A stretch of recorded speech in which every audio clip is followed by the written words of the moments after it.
Hello and welcome to Newsroom series. Today, our focus is the southwest region of the country. Thank you for joining us. I'm Olumide Macaulay. The Court of Appeal sitting in Lagos has upheld the conviction of a Dane national, Peter Nielsen, who was sentenced to death in the 2022 killing of his Nigerian wife, Zainab, and their daughter, Petra. The appellate court dismissed the appeal filed by Mr. Nielsen for lacking in merit. Delivering the judgment, the appeal court held that the respondent, the Lagos state government, proved the offense of murder against the appellant Nielsen beyond reasonable doubt. It resolved the appeal in favor of the respondent and dismissed the appellant's case. The Lagos state government had arraigned the 53-year-old defendant on June the 13th, 2018, on a two-count charge of murder, punishable under Section 223 of the Criminal Laws of Lagos 2015. Which prescribes the death penalty if convicted. He had pleaded not guilty to the charges. Mr. Nielsen was said to have killed his wife, Zainab, a musician, who was also known as Alize, and his daughter on April the 5th, 2018, at about 3:45 a.m. at their Banana Island residence in the Ikoyi area of Lagos.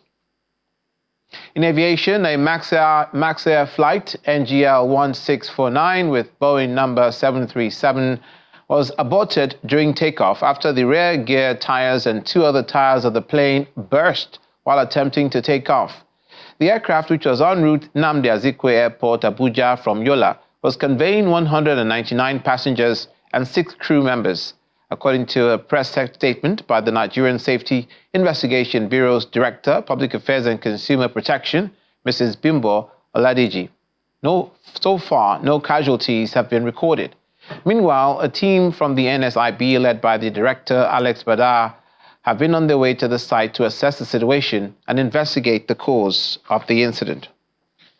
The Nobel laureate, Professor Wole Soyinka, has described the kidnap of 276 schoolgirls in Borno State in 2014 as one of the defining moments in the nation's history in a negative way. He was speaking in Abeokuta, the Ogun State capital, during a civic reception organized in his honor, marking his 90th birthday celebration by a committee of friends. He took a swipe at the leadership, the negligence and response of the federal government then, saying that the incident was a systemic failure of the nation's humanity. Most of the crimes committed, in the most gory manner in this nation right now are committed by us, the citizens, against ourselves. Whether you're talking about killing for fetishes reasons, whether you're talking about the crimes of religious fundamentalism, you're talking about banditry, kidnapping, for ransom, in other words, reinstating this horrendous past of our history, which is slavery.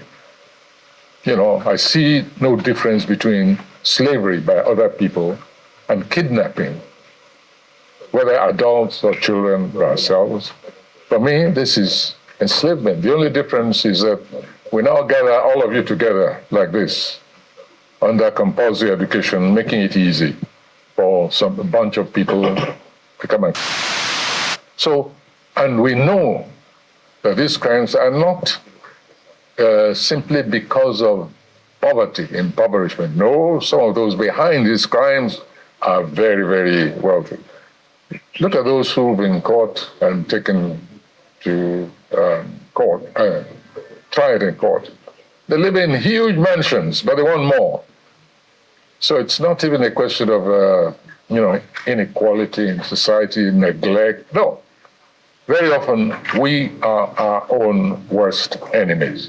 And I felt it was our time that our own society is confronted by a true image of itself. It had been building up for years, while I was doing other things. But luckily, I was able to save some time and say, let me show us just what we have become and stop deceiving ourselves that the enemy is outside. The real enemy very often is within.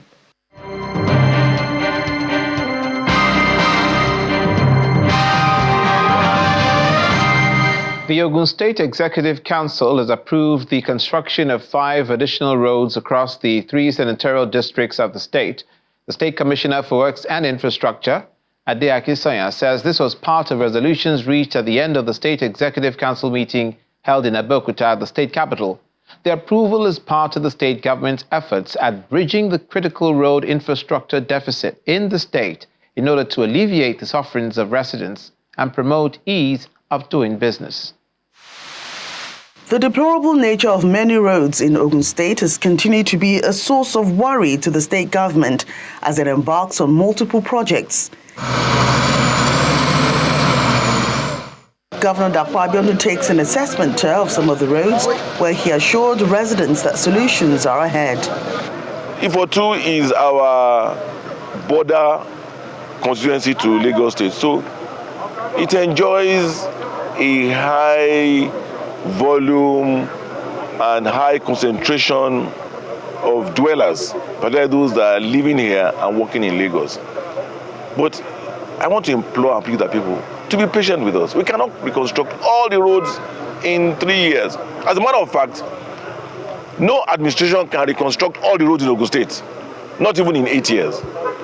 But we will continue to be inclusive by ensuring that we involved the CDAs, CDCs, our KBACs, council chairmen, House of Assembly, councillors, yalogers, in deciding which roads are of priority to our people.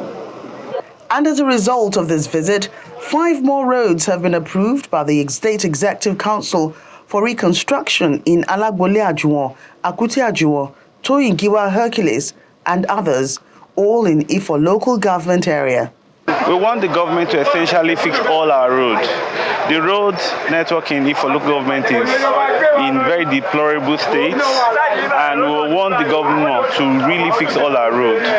This is a very great opportunity for him to come himself, to have a first-hand, background of what has been done so far. He has visited about 3 to 4 different places, and he has the right to now, make an informed decision on what to do. The state government is collaborating with the federal government to rehabilitate an additional 21 roads, beginning with Ado Odota, Yewa North and South, as well as Abeokuta North and South, while work will soon commence on the Lagos-Abeokuta Expressway. This is a very great opportunity for him to come himself, to have a first-hand, background of what has been done so far. He has visited about 3 to 4 different places, and he has the right to now, make an informed decision on what to do. The people are really suffering, and the effect is, if we can do this road, it will impact positively on the socio-economic activity of the environment. While assuring residents that the government is taking note of roads in all the local government areas, priority will be given to all ongoing road projects, appealing to the people to exercise patience as government makes efforts to put the roads in good shape. The team representing Lagos State Senior Model College, Meron, and students of the New Era Girls Junior Secondary School, Surulere, have emerged winners of the World Robot Olympiad Finals for junior and senior secondary schools held in Lagos. Aside from the trophies and other prizes won, the 2 schools will represent Nigeria at the World Robot Olympiad scheduled to hold in the city of Izmir in Turkey in November 2024. The State Commissioner for Basic and Secondary Education, Mr. Jamiu Ali Balogun, says the state government will continue to invest in education and 21st century technology as enunciated in the Themes Plus agenda. Creativity has obviously found its way into the classroom, with students developing technology devices that can make a task easier. The Lagos State government has constantly supported secondary schools in building their passion in the area of technology. And this time, the 2024 World Robot Olympiad competition, organized by the State Ministry of Basic and Secondary Education, has given the public and private students another opportunity to exhibit their learnings through practical demonstration, thereby increasing their curiosity for technology and robotics. I believe that in nearest future, our next generation are prepared. They are not just prepared to provide solutions to our problems, they are prepared to take the lead, not just in Nigeria, not just in this continent, but across the world. Lagos State Senior Model College, Mero, students of New Era Girls Junior Secondary School, Surulere, and 48 other schools represented in the competition showcased their robotic tasks.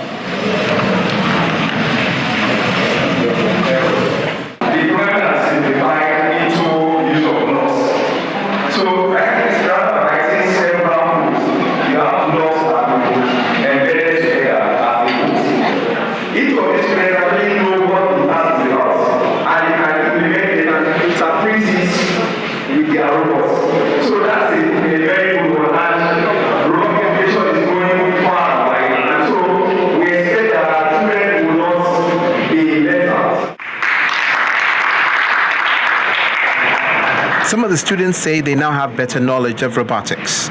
This program today has taught me a lot because life now is advancing and it's more about technology, AI especially. We've also learned how to program because our robots can't just build, there's build and then we program. So the two is together. We started by building a base that can cover more distances in less than 2 minutes. Then we went to the arm that can pick up the trees and water elements and the flowers and put them and create parks. The State Commissioner for Basic and Secondary Education reiterates the significance of science education for school children at an early stage.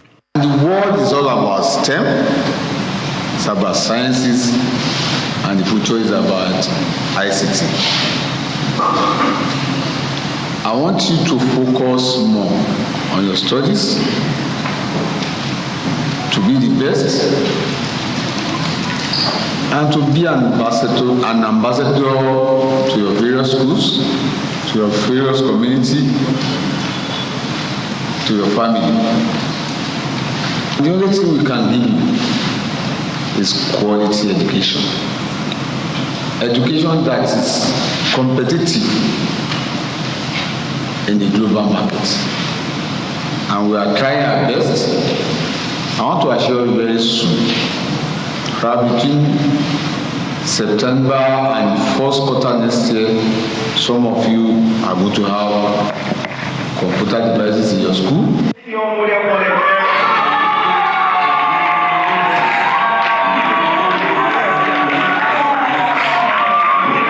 And the winners of the 2024 Robot Olympiad are Lagos State Senior Model College, Mero, and students of New Era Girls Junior Secondary School, Surulere, for their technology-driven creative work, which grants them an automatic ticket to represent Nigeria at the World Robot Olympiad scheduled in Turkey in November.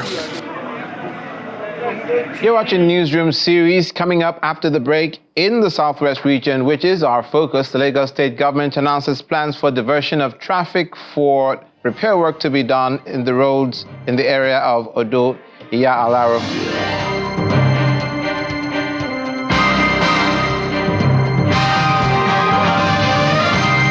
Welcome back to Newsroom series. Due to the deplorable state of the asphalt pavement, that is, an expansion joints on the Odo Iya Alaro bridge, the Lagos State government has diverted traffic at the bridge from today, Monday, 22nd July 2024, to carry out emergency repairs.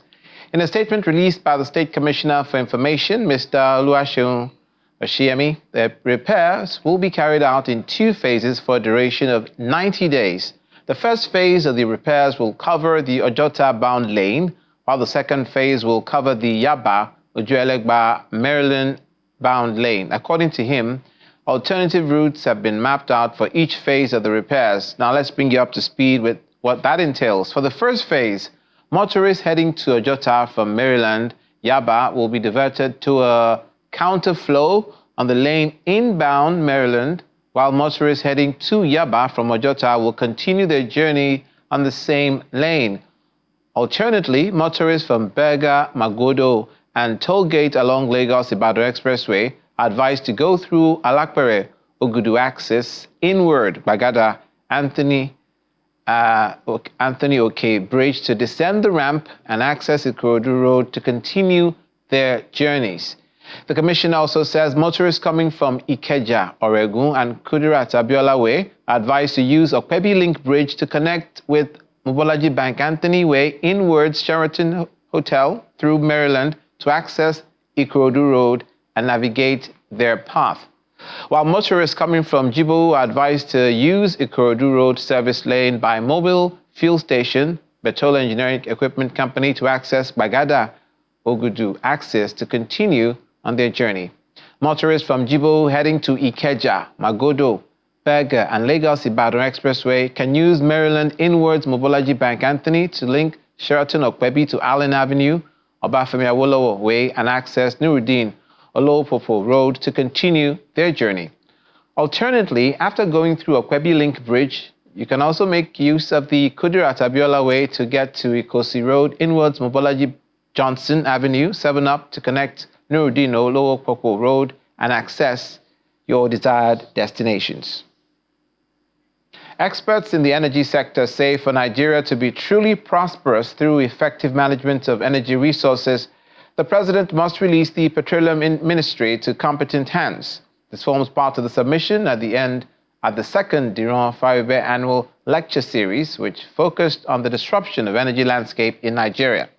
Experts believe that the paradigm must shift from a transactional type of governance as currently available to a transitional one, where the nexus between energy, economy, and environment will be protected and strengthened for the full potential of the sector to be harnessed. It was a moment for frank talk at the Diran Faribe annual lecture, the second in a series of events to honor the oil and gas veteran at the Faculty of Economics, University of Ibadan. And with the sector in the spotlight in the last 1 year, the guest lecturer, Professor Emeritus of Petroleum Economics, Professor Moumi Lidari, is bold to address issues in the energy sector based on the conviction of what must be done, chief of which is the need for effective and efficient leadership structure in the energy sector, which cannot be overemphasized. So the solution to greenhouse gas emission is technology. It's not about reducing energy production. It is about reducing emission. And the tools are three important destructive instruments. 1, technology. 2, economics. 3, policy. And policy is inherent in good governance, which you don't have. Quote me if you have. You do not have good governance, transparent government, and accountable government in Nigeria. Nigeria accounts for about 40% of the oil in the African continent, and it has even much more in natural gas deposits. The disruption of the energy sector must not be done about money, but national development, which equity, security, and sustainability being the key drivers. We have 2 regulatory institutions, Petroleum Commission and Petroleum Authority. Then we have a commercial institution, that is NNPC Limited. Then we have the minister, which is actually a designation for the policy institution. That is the weakest link in the oil and gas industry. And the president has only Minister of States, not a substantive minister. And that makes that Ministry of Petroleum very weak in proposing the type of policy that we take the oil and gas sector to the next level. It's not the regulator, it's not NNPC Limited, it's the Ministry of Petroleum that is actually the owner of the oil and gas industry in Nigeria in terms of policy. And who's formulating the policy? The man in whose name the lecture is instituted believes in the economy and the environment to encourage affordability, accessibility, adaptability, and sustainability to record appreciable growth. Universities and industry must collaborate for development. It's only in a country here where we just establish universities without thinking properly about how to integrate these 2 areas of our development people, that we don't have any symbiotic relationship. These experts agree that the consumption of energy drives prosperity and sustainability, so Nigeria must go after a robust energy mix driven purely by economics, technology, public policy, and good governance through strategic thinking with transparency at its core. Bukola Oriowo, Channels Television News. The Oyo State government says it has digitized many property cards for public access as it launches the online property title search platform across the state, revealing that at least 438,091 property cards for public access have been made digital through existing technological support. The government noted that this makes a significant milestone in the quest for a more efficient and land administration system. Focus on the need for seamless process in land administration across the state, the Oyo State government has recorded a major breakthrough capable of restructuring land administration in the state. A new service to improve ease of doing business with the Ministry of Land, Housing and Urban Development is being put to test. So far, the newly launched online property title search platform, over 438,000 properties have been captured in the platform as a profound accomplishment that marks a significant milestone in his administration's journey in a more efficient and transparent land administration system. The online property search platform, developed by the Ministry of Lands, Housing and Urban Development, in partnership with a revenue consultant, is a veritable tool for enhancing, transforming, and digitalizing the process of property search in the state. Transparency and accessibility are fundamentals in land matters, and this initiative, according to the state government, will enhance a smooth process as it leverages technology for public service, even as it gives residents equal access to information and resources. With the online property search platform, residents, investors, and stakeholders can now navigate the complexities of property transactions with ease. Enhance accessibility enable authorized individuals and organizations to access property information and transactional details from anywhere at any time through the Oyo State Ministry of Land, Housing and Urban Development website. In her brief address, the head of service notes that the launch of the online platform marks a crucial step forward in the collective quest for innovation, transparency, efficiency, and accessibility in the realm of property ownership and transactions within the land sector in Oyo State. As we move forward, it is crucial that we continue to work together to ensure this platform remains a dynamic and responsive tool that meets the evolving needs of our citizens by embracing this innovation and addressing its potential. The Oyo State government's partner in this initiative says the platform will enable authorized individuals and organizations get easy access to property information and transactional details from anywhere in the world. What we have done is basically putting the properties in an environment that is safe and that is secure, and making it available for the public to actually access the platform from anywhere, 24 hours, 7 days, paying just a little fee to have that service. The initiative represents a new era of accessibility, convenience, and exclusivity in the property sector, empowering residents to make informed decisions about their property choices, fostering economic growth, and enhancing global competitiveness. The founder of Afe Babalola University, Ado-Ekiti, Are Afe Babalola, has been conferred with a Fellow of King's College London to highlight his outstanding achievements as a legal luminary and his general global impact.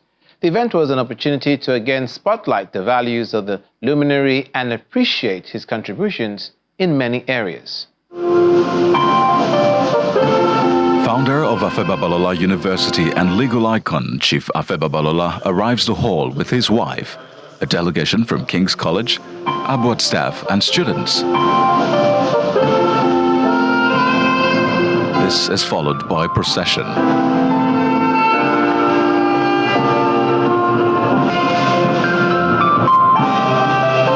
The occasion is the presentation of an award to Chief Babalola for what the institution describes as outstanding achievements as a legal luminary and its general global impact.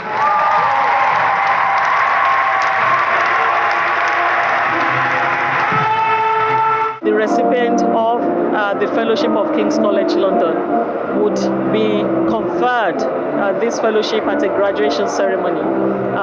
But exceptionally, we have come here to present this award to Baba Afe Babalola, and that's what you have just witnessed. For Governor of Ekiti State, Mr. Abiodun Oyebanji, represented by the Head of Service, Dr. Folakemi Olomojobi, hails the award founder for touching the lives of people in the areas of medicine, law, invention, and science. As I read through the accomplishment of Afe Babalola University today, I also went online to read about Baba's impact across the world, in the legal world, in the medical world, in the science world, in invention.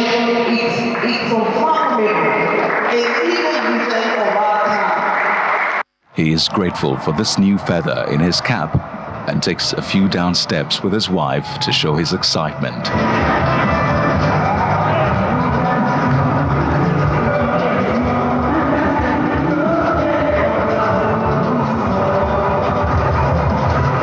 He says the honor will enable him contribute more to the growth and development of education. This is to certify that a fellowship of King's College, London, has been awarded to Afe Babalola. By this, I become a fellow of that university. Wow. Meaning that I have a right to sit at the Senate meeting anytime, to be part of the board members, to make suggestions and help in directing the affairs of the university. He again condemns the proliferation of mushroom universities that he says fall below the standards and requirements set up by the National Universities Commission, NUC, and calls for the situation to be corrected. That's it on Newsroom Series today. Thank you for watching. I'm Olumide Macaulay.